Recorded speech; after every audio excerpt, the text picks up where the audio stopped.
Bismillahirrahmanirrahim. Assalamualaikum warahmatullahi wabarakatuh. Alhamdulillahi rabbil alamin. Allahumma salli wa sallim wa barik ala habibina sayyidina Muhammad wa ala ali sayyidina Muhammad, amma ba'd. Allahumma ij'al jam'ana hadha jam'an marhuman mubarakan wa zidna imanan wa yaqinan wa fiqhan wa ilman nafi'an. Waghfir lana warhamna wa liwalidina wa limasyayikhina fid din ولمن علمنا ولو حرفا ولمن تسبب في هذا الخير العظيم. اللهم ارزقهم أجورا جارية في موازين حسناتهم يوم لا ينفع مال ولا بنون إلا من أتى الله بقلب سليم. أبنائي الطلبة، كيف حالكم؟ Gimana kabarnya anak-anakku semuanya? Alhamdulillah. Hari ini tanggal berapa? Tanggal 12 Rabiul Awal, yaitu hari kelahiran orang yang paling kita cintai, yang paling dicintai oleh Allah Subhanahu wa ta'ala, yang dicintai oleh makhluk seluruh alam semesta, yaitu Rasulullah Muhammad sallallahu alaihi wa ala alihi wasallam. Dan hari ini insyaallah kita mengkaji sirah Nabi Muhammad sallallahu alaihi wa ala alihi wasallam, dan kita melanjutkan yang lalu ya sampai di halaman ke-5, paragraf yang terakhir. Halaman ke-5, paragraf terakhir, yaitu qala Syekhul Musannif rahimahullahu taala, berkata penulis kitab ini Syekh Safiur Rahman Al-Mubarakfuri rahimahullahu ta'ala, yang artinya, adapun ayah Nabi Muhammad sallallahu alaihi wasallam adalah Abdullah. Jadi ayahnya Nabi namanya Abdullah. Ia merupakan putra terbaik dari Abdul Muttalib, juga putra yang paling menjaga kehormatan diri dan paling dicintainya. Ia adalah ad-dabih. Apa itu ad-dabih? Anak yang terkena undian untuk disembelih. Peristiwanya bermula ketika Abdul Muttalib menggali sumur Zam-Zam dan mulai melihat tanda-tandanya. Kemudian orang-orang Quraisy muncul dan berselisih dengannya, hingga Abdul Muttalib pun ketika itu bernadzar, yakni jika Allah menganugerahi dirinya 10 orang anak laki-laki dan mereka telah mencapai usia untuk bisa melindungi diri, maka ia akan menyembelih salah satu di antara mereka.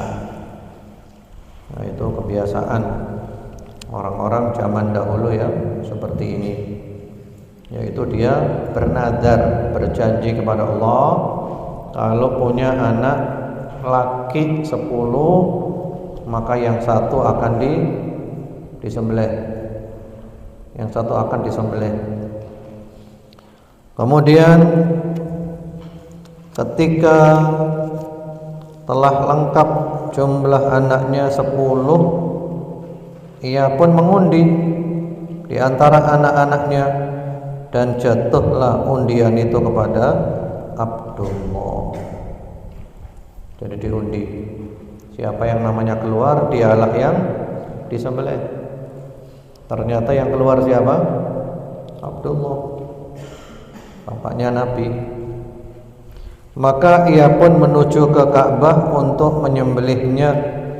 Namun orang-orang Quraisy mencegahnya, terlebih lagi saudara dan paman-pamannya, hingga ia menebus nadarnya itu dengan 100 ekor unta. Jadi semuanya gak setuju, jangan disembelih anakmu, apalagi Abdullah, anak yang paling baik, jangan disembelih. Ya sudah, kalau gitu saya ganti dengan 10 ekor onta. Lalu diundi lagi, keluar namanya Abdullah lagi. Jangan. Ya sudah, diganti dengan 10 ekor onta. Berarti berapa ontanya? 20. Diundi lagi, keluar lagi namanya Abdullah, sampai 100 ekor onta. Barulah yang disembelih itu adalah 100 ekor onta sebagai gantinya. Jadi setiap diundi keluar namanya Abdullah sampai 100 ekor onta. Abdullah apa 10 onta? Yang keluar Abdullah. Abdullah apa 10 onta? Yang keluar sampai 100, baru yang keluar onta. Dan itu adalah merupakan takdirnya Allah. Itu adalah takdirnya Allah. Jadi Abdullah ini bapaknya Nabi nggak bisa dibunuh, nggak bisa mati sebelum dia punya anak dulu. Itulah namanya takdirnya Allah.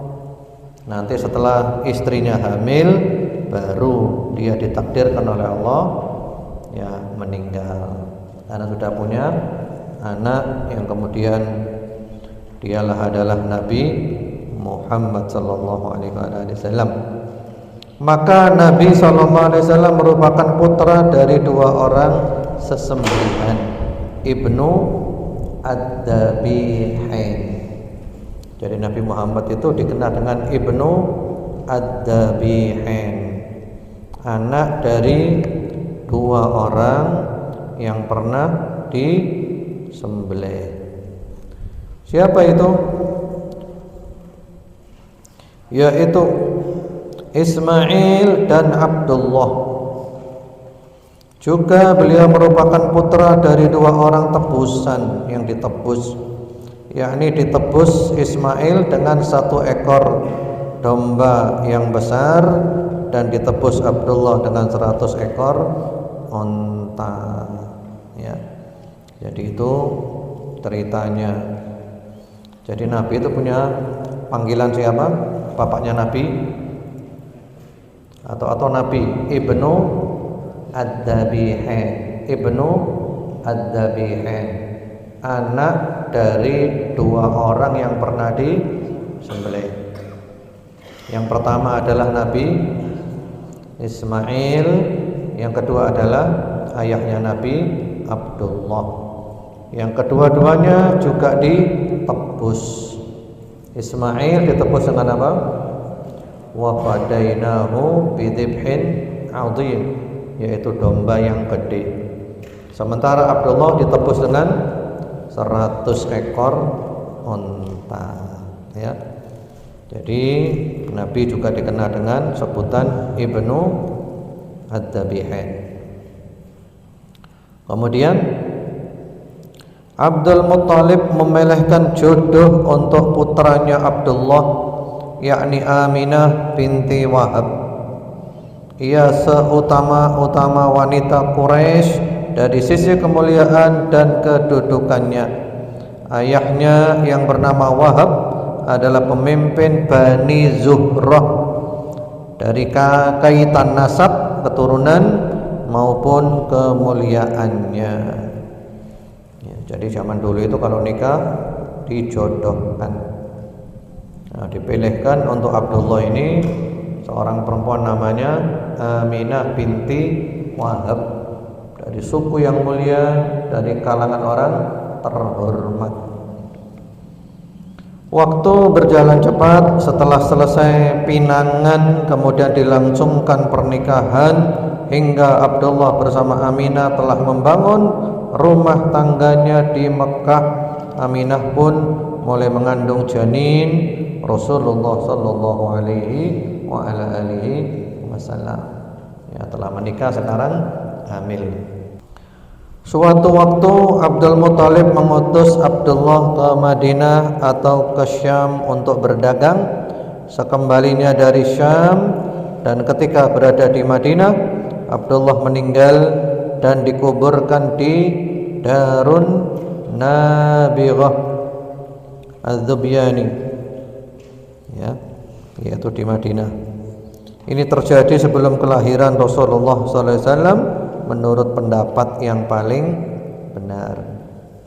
Jadi waktu itu bapaknya Nabi pergi ke Madinah atau ke Syam dan akhirnya meninggal di Madinah dan dikuburkan di Madinah. Jadi itu kenapa ayahnya Nabi kuburannya di Madinah. Jadi meninggalnya pas berada di Madinah, ya. Sehingga Nabi lahir dalam keadaan yatim. Kan tadi ibunya hamil kan? Bapaknya meninggal, Nabi usia berapa? Ketika bapaknya Rasulullah sallallahu alaihi wasallam meninggal dunia, usianya Nabi berapa? Berapa? 3 bulan. Katanya siapa? Di kitab apa itu? Di kitab apa? Nah, kalian sirahnya pakai Khulasah Nuril Yakin. Iya. Iya. Di sana disebutkan berapa usianya?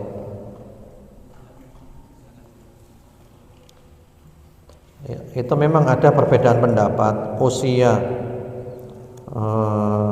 Rasulullah sallallahu alaihi wasallam ketika ayahnya meninggal dunia. Tapi pendapat yang paling masyhur adalah Nabi masih di perut ibunya usia janin 2 bulan. Jadi pendapat yang paling masyhur, pendapat yang paling banyak dipakai oleh para ulama. Jadi Nabi masih di perut ibunya, usia kandungannya 2 bulan. Itu pendapat yang paling masyhur. Dan ada pendapat-pendapat yang lain. Ada pendapat yaitu Nabi sudah lahir usia 2 bulan.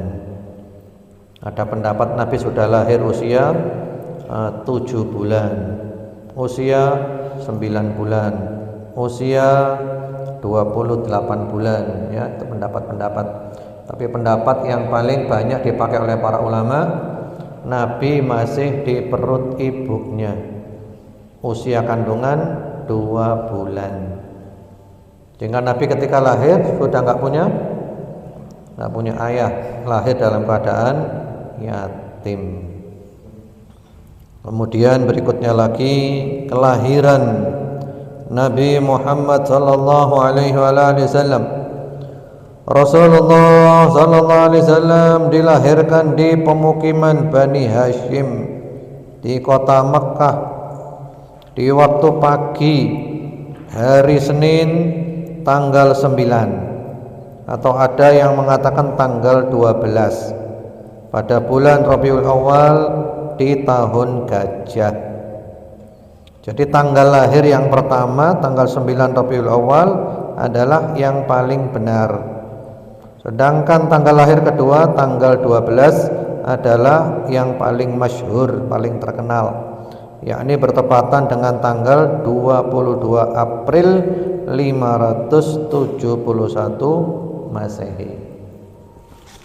Jadi itu kelahirannya Nabi, ya. Ada beda pendapat tanggal berapa lahirnya. Tapi pendapat yang paling kuat, yang paling banyak dipakai, ya, yang paling masyhur tanggal berapa? Tanggal 12. Jadi Nabi lahir hari Senin tanggal 12 bulan Rabiul Awal tahun Gajah yang bertepatan tahun 571 Masehi. Dan dalam masalah-masalah seperti ini anak-anakku, kita nggak perlu ribut ya, nggak perlu apa? Nggak perlu mempermasalahkan. Jadi nanti kalian barangkali di luar nggak perlu meributkan masalah ini. Nabi lahir tanggal berapa? 12. Enggak, keliru. 9 ini. Enggak usah. Yang mau yakin Nabi tanggal 9 silakan. Yang mau ikut pendapat tanggal 12 enggak masalah, ya. Itu masalah-masalah yang biasa. Tidak perlu kita keras-kerasan sampai bertikai hanya ribut Nabi lahir tanggal berapa. Namun kalau nasihat Abuya, karena kita hidup di Indonesia, yang dipakai adalah tanggal 12 Rabiul Awal, maka kita ikut saja tanggal 12 Rabiul Awal. Dan itu juga pendapat kebanyakan ulama di buku-buku sirah. Seperti hari ini. Hari ini pas hari Senin juga. Senin 12 Rabiul Awal, ya, hari kelahirannya Nabi Muhammad SAW, yaitu di pagi hari. Kemudian sedangkan orang yang menangani kelahiran beliau, yakni sebagai bidannya adalah Syifa binti Amr, yaitu ibu dari sahabat Abdurrahman bin Auf radhiyallahu taala anhu. Ya, jadi yang menjadi bidan menangani kelahiran Nabi seorang perempuan namanya Asy-Syifa. Asy-Syifa yang juga merupakan ibunda dari sahabat siapa? Sahabat Abdurrahman bin Auf radhiyallahu taala anhu. Ketika ibu beliau sallallahu alaihi wasallam melahirkannya, dari jalan lahirnya keluar cahaya yang menerangi istana-istana Syam. Nah, ini kejadian luar biasa ya. Ini kejadian luar biasa yang terjadi dengan seizin Allah untuk calon nabi. Namanya apa kemarin? Namanya irhasah. Kalau untuk nabi namanya apa? Mu'jizat. Kalau untuk para wali namanya karomah. Kalau untuk orang-orang jahat, orang-orang kafir namanya apa? Istidraj. Ini kejadian luar biasa. Jadi ketika Nabi lahir itu, ibunya melahirkan, Nabi keluar itu kan, ikut keluar bersamanya apa? Cahaya. Keluar cahaya. Wah, cahaya. Sampai kekuatan cahaya itu menerangi istana-istana yang ada di negeri Syam. Negeri Syam itu negeri mana? Negeri Syam negeri mana? Negeri Syam itu sekarang sudah dipecah menjadi 4, yaitu Palestina, Lebanon, Yordania, dan Suriah. Itu dulu namanya negeri Syam, sekarang dipecah-pecah. Dan di sana negeri Syam itu sempat menjadi pusat Islam pada zaman Bani Umayyah. Jadi keluar Nabi, ikut keluar apa? Cahaya. Wah, cahaya sampai menerangi istana yang ada di negeri Syam. Dan ini adalah simbol, ini adalah isyarat bahwa Rasulullah SAW itu akan memberikan penerangan, mengeluarkan manusia dari kegelapan menuju cahaya yang terang benderang. Ajaran Nabi adalah cahaya. Ajaran Nabi memberikan penerangan di alam yang penuh dengan kegelapan. Kemudian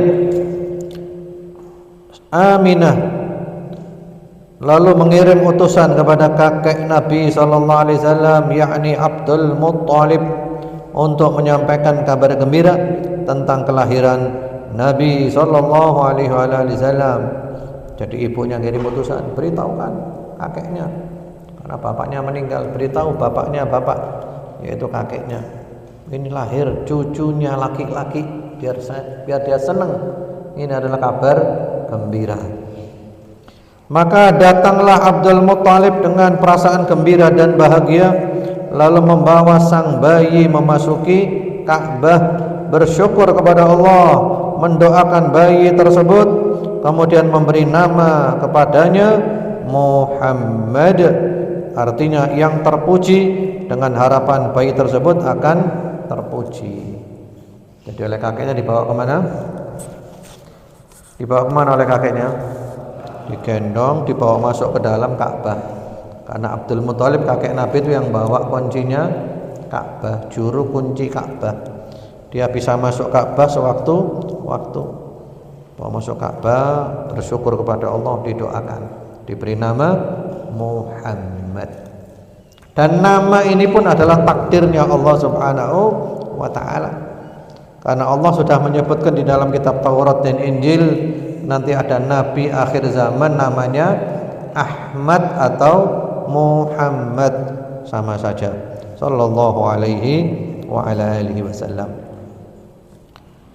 Kemudian ia pun melakukan akikah. Jadi dilakukan akikah. Akikah itu menyembelih kambing ketika ada kelahiran sebagai bentuk bersyukur kepada Allah Subhanahu wa ta'ala. Kalau anak laki kambingnya berapa? Kambingnya berapa? Kambingnya 2. Kalau anak perempuan kambingnya 1. Ya, dan itu disembelih pada hari yang ke-7. Jadi hari ke-7 disembelih ya, itu sebagai bentuk syukur.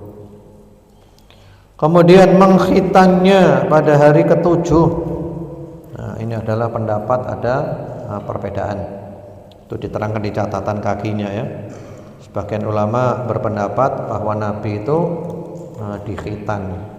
Sebagian ulama berpendapat Nabi lahir dalam keadaan makhtunan masruron. Nabi lahir dalam keadaan sudah berkhitan dan juga pusarnya sudah lepas, sudah cuplak.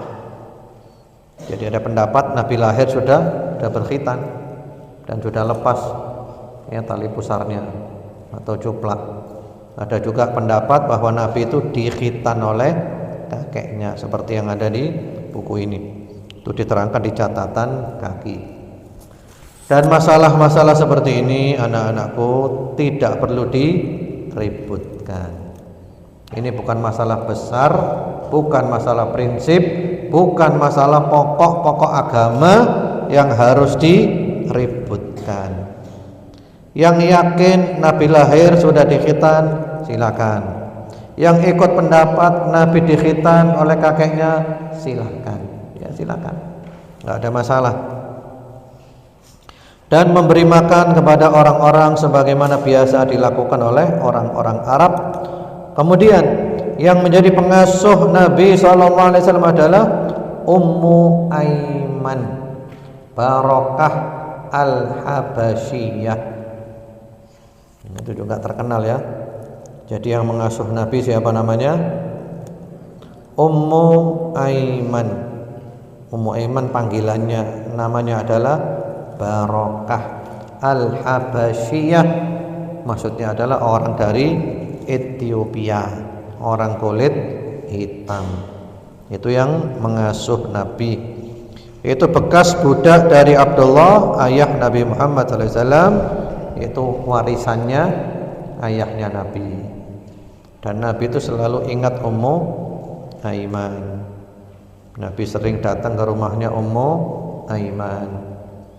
Bahkan sepeninggal Nabi, Ummu Aiman itu sering nangis kalau ingat Nabi Muhammad sallallahu alaihi wasallam. Kemudian Ummu Aiman sempat hidup hingga masuk Islam, lalu berhijrah dan meninggal dunia setelah wafatnya Nabi Muhammad sallallahu alaihi wasallam selang waktu 5 atau 6 bulan. Jadi setelah Nabi meninggal baru kemudian Ummu Aiman meninggal dunia. Ayo kita tutup dengan berdoa. Semuanya semangat. Semuanya semangat, tangannya diangkat. Ya, semuanya semangat, tangannya diangkat. Kesuksesan kita bermula dari doa-doa kita. Bismillahirrahmanirrahim. Alhamdulillahirabbil alamin. Allahumma salli wa sallim wa barik ala habibina sayyidina Muhammad wa ala ali sayyidina Muhammad. Allahumma rzuqna mahabbatah wa ittiba'ahu zahiran wa batinah. Allahumma amitna ala millatih. Allahumma ihsyurna fi zumratih. Allahumma wadkhilna fi syafa'atih. Allahumma asqina min hawdih. Allahumma ijma'na bihi bi jannatin na'im ma'al ladzina an'amta 'alaihim minan nabiyyin was-siddiqin wasyuhada was-salihin. Allahumma aktub dzalika lana wa liwalidina wa li auladina wa li ahlina wa li sairil muslimin. Ya Allah, puja dan puji kami panjatkan hanya untuk-Mu. Curahkan salawat dan salam-Mu kepada Nabi Muhammad dan keluarga Nabi Muhammad. Ya Allah, jadikanlah kami mencintai beliau dan mengikuti ajaran beliau lahir batin. Wafatkan kami di atas ajaran beliau. Kumpulkan kami dalam kelompok beliau. Berilah untuk kami hari kiamat nanti syafaat beliau. Berilah kami minum dari al-haud, dari telaga beliau. Masukkanlah kami ke dalam syurga bersama-sama Rasulullah sallallahu alaihi wasallam, bersama para nabi, siddiqin, syuhada dan salihin. Tulislah semua ini untuk kami, ayah bunda kami, anak-anak kami, keluarga kami, murid-murid kami dan kaum muslimin semuanya. Allahumma rzuqna as-sihhah wal afiyah والثبات والاستقامة وحسن الخاتمة والفردوس الأعلى من الجنة بغير حساب والعذاب. Ya Allah, berilah kami sehat wal afiat, istiqamah sampai mati, husnul khatimah, dan masukkan kami syurga firdaus tanpa hisab, tanpa adab. Rabbana atina fid dunya hasanah wa fil akhirati hasanah wa qina adzaban nar. Wa sallallahu wa sallama ala sayyidina Muhammadin wa ala alihi walhamdulillahi rabbil alamin. Allahumma amin. Subhanakallahumma wa bihamdika asyhadu an la ilaha illa